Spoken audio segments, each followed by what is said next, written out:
400 hectares de verdure autour de la ville et dans la ville. Alors, il y a un projet qui vous tient spécialement à cœur, c'est tous ces axes routiers qui vont venir vers Annonay.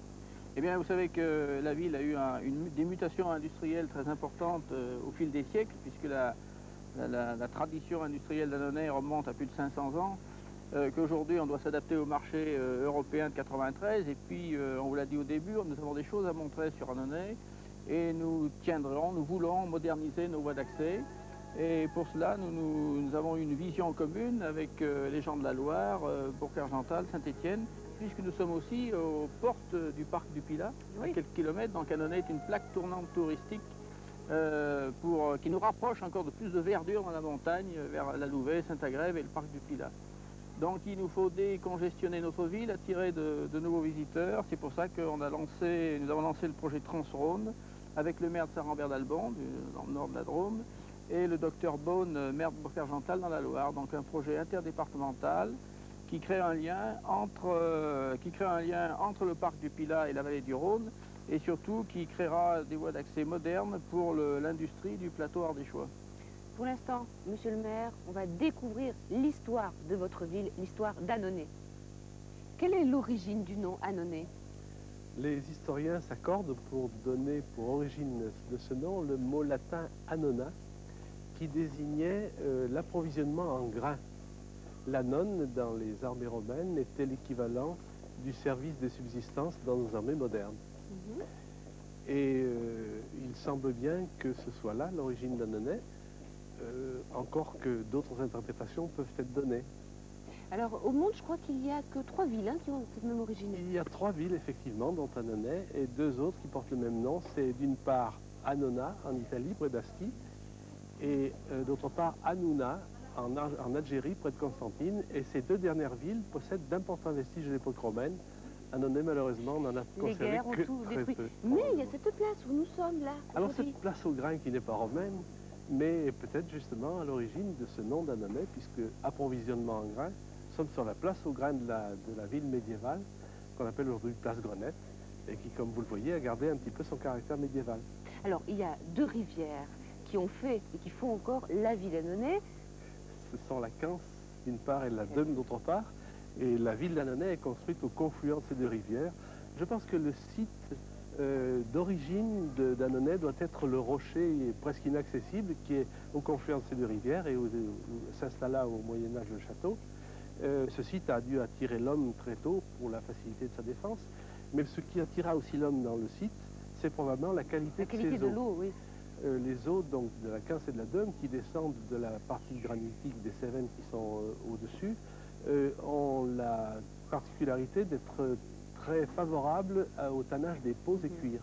Voilà. Et c'est probablement ce qui fit le développement de la ville tout au début. Alors quels sont les vestiges, les monuments à voir? Il y en a un certain nombre, heureusement, qui ont été conservés, relativement peu, mais tout de même, je vous citerai par exemple la chapelle Sainte-Claire, qui est une chapelle du XIVe siècle, et puis cette chapelle de Trachin qui est derrière nous. Une chapelle qui a une légende. Qui a une légende, c'est un fait. Guigues Trachin était un bourgeois d'Annonay du début du XIVe siècle, et il avait une fortune personnelle relativement confortable, mais il rêvait de l'agrandir. Et justement, c'est un rêve qui le lui a permis, dit la légende. Il rêva plusieurs fois de suite, dit-on même, que s'il se rendait sur le pont de la Guillotière à Lyon, il trouverait le moyen, là, de découpler cette fortune. Donc il prit son cheval, se rendit à Lyon et arpenta le pont de la Guillotière dans l'espoir de retrouver son rêve. Et une vieille mendiante qui était là et qui le regardait faire, l'interrogea au bout d'un certain temps. Et Guigues Trachin raconta ce rêve. La vieille se mit à rire, elle lui dit « Mais non, il ne faut pas qu'on rêve. Voyez-vous, moi, cette nuit même, j'ai rêvé que j'étais à Annonay et qu'en creusant dans la vigne d'un nommé Trachy, sous un figuier, je découvrais un trésor énorme. » Alors Guigues Trachy reprit son cheval, au grand galop, rentra à Annonay et elle a creusé sous son figuier pour découvrir un trésor. Comme il était très pieux, il dédia à Dieu cette chapelle de Trachin. Nous étions en 1320. Et la vieille dame, il n'a rien donné? Eh bien, ça n'est pas très moral, bien sûr, mais la vieille n'avait fait que raconter son rêve, et son rêve était sans importance. Bon, alors, Guigues Trachin, lui, est connu à Annonay pour sa chapelle, mais à Annonay, il y a d'autres hommes célèbres, d'hommes illustres, qui, eux, ont laissé des traces dans l'histoire.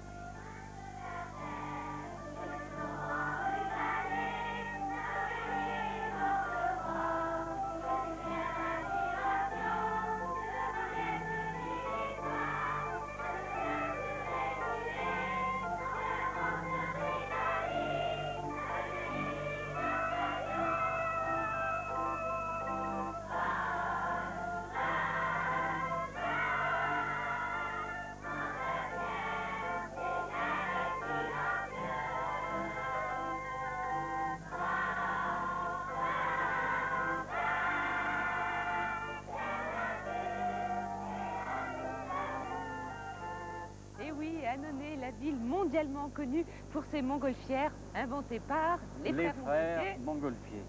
Les frères Montgolfier, Joseph et Étienne, qui étaient le 12e et 15e enfant d'une famille de papetiers, comme le sont leurs descendants à l'heure actuelle, et qui sont nés tous les deux à 5 ans d'intervalle au milieu du XVIIIe siècle. Ils étaient diamétralement opposés comme caractère, mais depuis leur adolescence, ils pensaient, ils travaillaient dans ce domaine de la maîtrise de l'énergie et en particulier de la maîtrise de l'air chaud dans une enveloppe, j'allais dire, quelle qu'elle soit. Et c'est ce qui va se produire quelques années plus tard, après des expériences préliminaires, quelques légendes. Un petit peu de la légende, oui. La C'est une légende, je veux mais bien, elle est la belle. légende, il y en a une qui, que beaucoup connaissent, c'est une légende peut-être pieuse, c'est celle de la chemise de nuit de son épouse, qui se serait, de l'épouse de Joseph, qui se serait élevée au-dessus d'un feu de bois dans une chambre de leur maison. Et ça aurait donné à Joseph Montgolfier le tilt. Pourquoi pas, pourquoi pas, comme vous dites, qui aurait été à l'origine. Mais je crois que ça se mûrissait depuis plus longtemps avant, car, et au risque de l'oublier après, je le dis tout de suite, les frères Montgolfier, ils ont conçu leur invention, ils l'ont réalisée et ils l'ont suivie. C'est ça.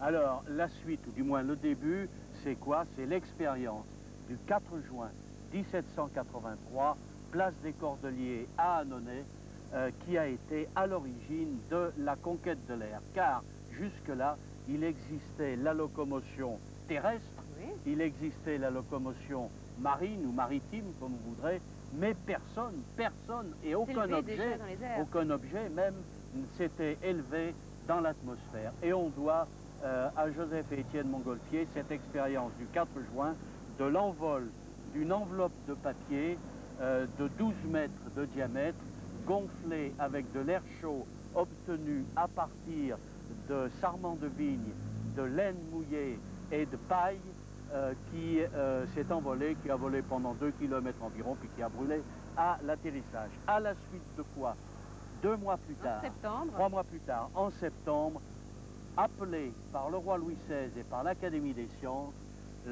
Étienne Montgolfier fait décoller de Versailles, en présence de la famille royale, un ballon auquel étaient suspendus 3 êtres vivants, les premiers dans l'histoire du monde, un coq, un mouton et un canard.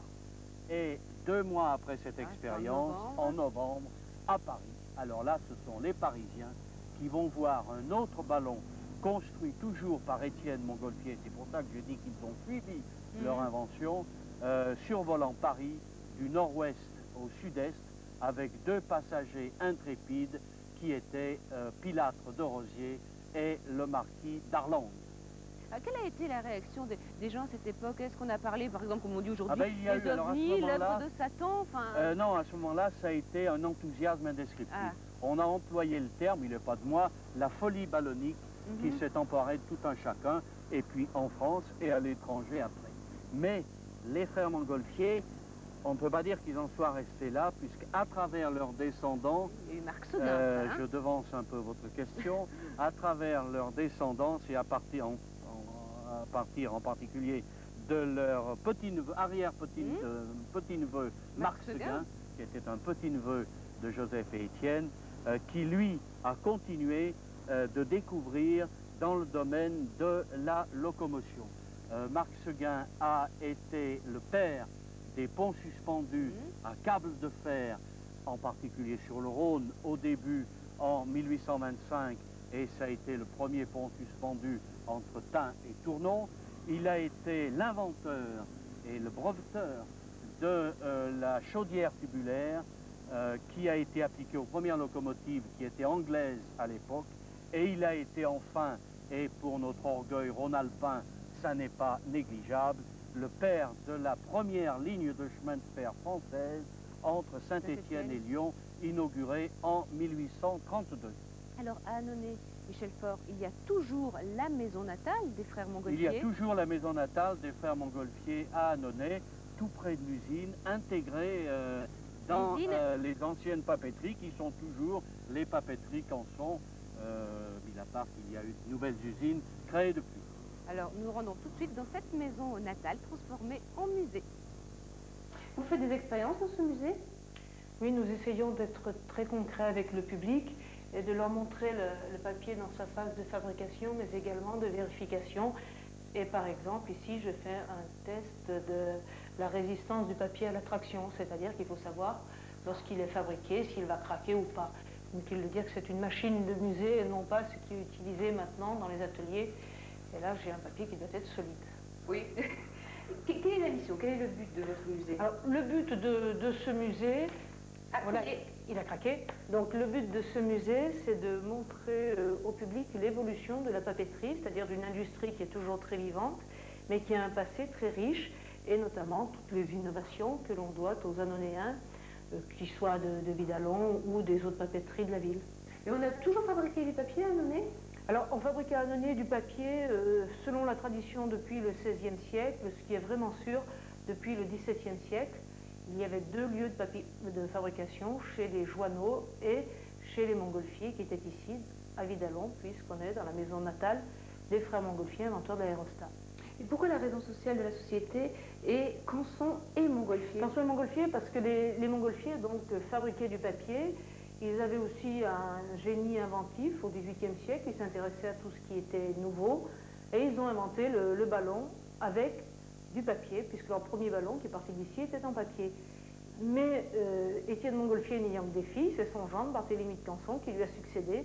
Alors on a collé le mot Canson au nom Montgolfier. Vous avez des projets pour ce musée? Des projets, oui, et qui sont proches, dans un premier temps, de la phase finale, puisqu'on agrandit le musée, on est en train de doubler sa surface avec des démonstrations de fabrication de papier à la main. Donc au lieu d'avoir simplement un laboratoire où on peut présenter quelques machines comme cela, surtout pour les jeunes, il y aura possibilité de fabriquer sa feuille, de la sécher, de l'imprimer. On remonte également une machine qui sera animée, donc il y aura beaucoup plus de concret. Merci.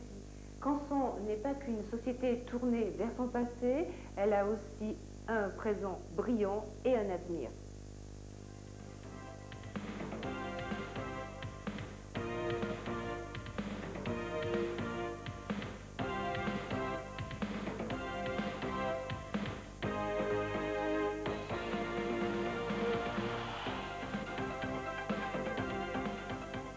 Alors, Canson et Montgolfier aujourd'hui? Canson, c'est un groupe fortement mondialisé puisqu'il exporte dans plus de 100 pays à travers 17 filiales. C'est un groupe qui réalise 1 milliard de chiffre d'affaires et qui vient d'inaugurer une unité de transformation de 30 000 m², 3 hectares sur un seul bâtiment, c'est fantastique. Alors, Annonay est la ville la plus industrielle de l'Ardèche. Oui, on peut dire que dans un département qui a une vocation incontestablement touristique, Annonay émerge comme un pôle industriel spécifique et à bien des égards remarquable. Des industries très diversifiées? Bien sûr. Alors, on a l'habitude de classer les 240 entreprises industrielles actuelles en grandes filières. Les filières traditionnelles, comme le papier, on l'a vu avec Canson, mais c'est aussi dans ce secteur une entreprise comme GPV qui fabrique des enveloppes et qui est numéro 2 européen. C'est aussi le textile, avec des entreprises comme Giraudet qui sont cotées à la bourse de Stuttgart. Oui. C'est le cuir qui est toujours vivace à travers la tannerie, à travers la maroquinerie, la chaussure de sécurité. Et c'est bien sûr Annonay, capitale de l'autocar, avec RVI, qui emploie bien sûr 2000 personnes et qui sort de ses ateliers 6 autocars par jour,